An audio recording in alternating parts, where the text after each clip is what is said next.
Hi, everybody. I'm Brittany Lewis, a breaking news reporter here at Forbes.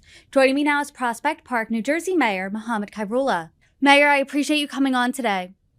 My pleasure, Brittany. How are you? Good, thank you.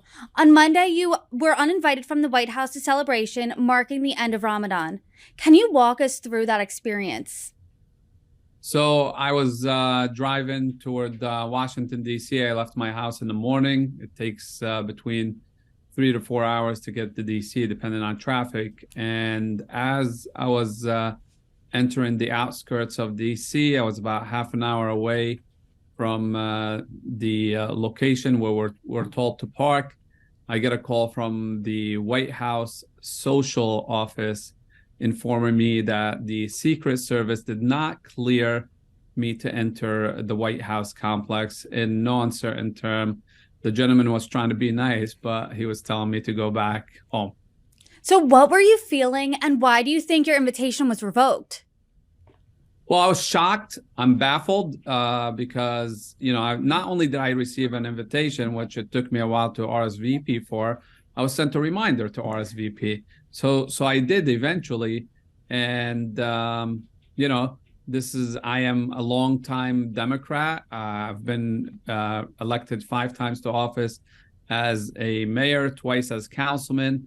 I help in my local community. I help the party, and I help nationally and internationally. So it's kind of like a shock because it tells you that you're an unwanted person.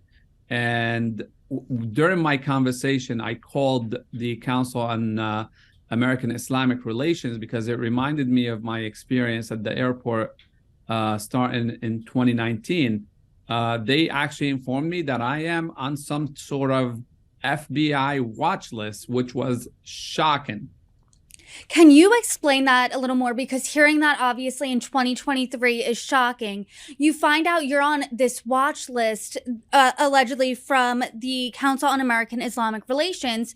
What other details did they provide? There's really not much that they could provide other than I was added in 2019. I know in 2019 was during the Trump administration. I was vocal back then about some of his policies. I'm not sure. The problem here is you don't know why you got on the list, how you got on the list, and there's no due process to clear your name. You get the runaround, just like we saw with the White House when asked at the press conference directly, where they said, we refer the matter to the Secret Service. Well, guess what? The Secret Service is still silent. The FBI is still silent. We have an issue here of transparency at our federal government level. I do want to ask you something point blank based on Monday's experience. Do you think you were racially profiled by the Biden administration and the Secret Service? I think I was racially profiled. The White House sent an invitation. The Secret Service acted upon the list. Was I racially profiled? Again, yes, but it's deep in our system. There's definitely racism. How did I get on it? Why? Is it because of my trips to Syria? Last time I went inside Syria was 2015. I've seen some posts by right-wing pundits about some of my posts on Facebook or this picture or that comment.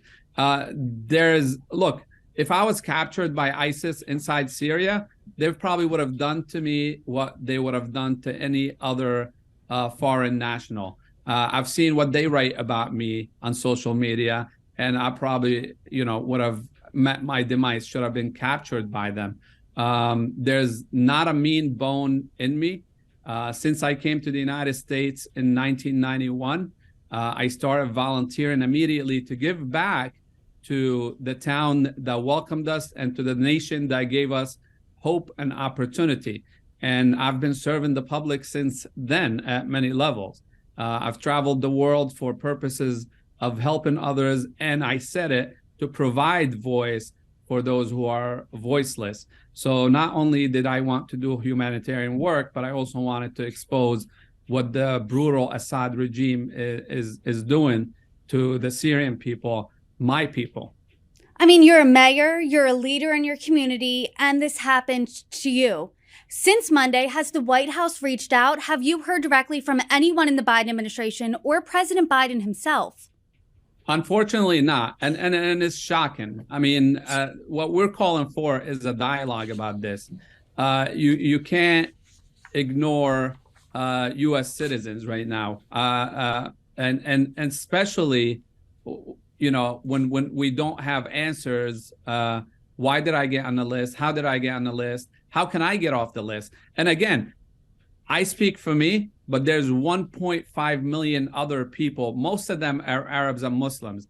If that doesn't scream profiling and racism, then I don't know what is. Are there really 1.5 million Arabs and Muslims in the United States that mean harm to the United States? So you're saying from what you know about this list, it is mostly made up of Arabs and Muslims? Yes, that is correct. I do want to talk about what President Biden said at this event. He said confronting all types of hate is important to him and his administration. And then after the event, White House Press Secretary Karine Jean-Pierre said this: the celebration was a meaningful event and, quote, an opportunity to celebrate along with Muslim leaders from across the country. In light of what you went through, what do you think of those words? Listen, we all use campaign slogans and we use buzzwords. I think the president needs to mean what he said. And right now he has an absolute opportunity to fix that list, which was created back in 2003 by the Bush administration, but it continues to grow. It continues to add more Arabs and Muslims. It leads to confusion. Look, tell us what to do. Tell us what not to do. Tell me don't help people around the world anymore. Don't give your opinion about issues anymore. Is a good Muslim supposed to be a quiet Muslim that cannot speak their opinion and cannot do anything? When the earthquake happened in Syria and Turkey, one of the first things I asked our federal elected officials, because I know what kind of entrapment we could fall in, is how do we safely support people? How do we send support? And we had to get a list from the Foreign Relations Committee telling us these are some organizations that you could donate to. This is how much we're walking on eggshells as Arabs and Muslims in this country, which we're serving very well. But there's racist inside our system that they need to be monitored more than we need to be monitored right now. You're saying you're walking on eggshells and looking forward. You obviously don't want this to happen to any other American, and it happened to you, the longest serving Muslim mayor in New Jersey. What steps would you like to see put in place to ensure that this doesn't happen again? Let me share a story with you today. I was attending a wake, and an Italian American was sharing with me how back in the days he was getting stopped at airport every single time he goes. So I said, we're the new generation right now. So there is racism in our system that's been going on forever. The kind of steps that I would like to see is this list needs to be disbanded, revamped. I'm not saying that there's no bad people. There are bad people out there. We need to deal with them. But the way you deal with the bad people is you charge them, you put them away, you prosecute them. Basically, the way I'm understanding is how people get on this list is, let's say the FBI is talking to you, which has happened. And when they can't charge you with anything, they can't arrest you, they can't investigate anything about you anymore, that you end up on the list. You're in La La Land and it ruins your life, and good luck. We're not telling you anything. You become a national security. I feel like a criminal right now, but I can't defend myself. So when you're traveling, do you get stopped frequently? Since 2019, I was stopped at every single flight, whether international or domestic. And it comes at three distinct levels. First, I don't get boarding passes on the phone. I don't get electronic boarding passes. I have to go to the counter. When I go to the counter, it's between half an hour to an hour where they have to call Homeland Security. I'm asked multiple times, do you have any weapons in your bag? To the point that I said, tell them to come and check my bags. It's in their possession. The second layer is we go to the TSA line, whether it's me alone or me and my family. And what they do is once I'm scanned, they clear the line. I mean, everybody goes somewhere else. We're inspecting this guy or this family. And I go through a thorough check all the way to the end. And the third layer is I get to the plane gate, and there's again randomly people waiting for me to check us. So yeah, there was a systematic process of how I was dealt with on flights. Now, the last time I had such an incident was when I was coming back from Canada via land crossing, and obviously they scanned my passport, it flagged me, strobes were lighting up, alarms were throughout. I mean, all cars heard it. Everybody was, all agents left their stations and came to where we were trying to come through. I was asked to step out of my car. They took me into a glass room where I was held for a few hours as well.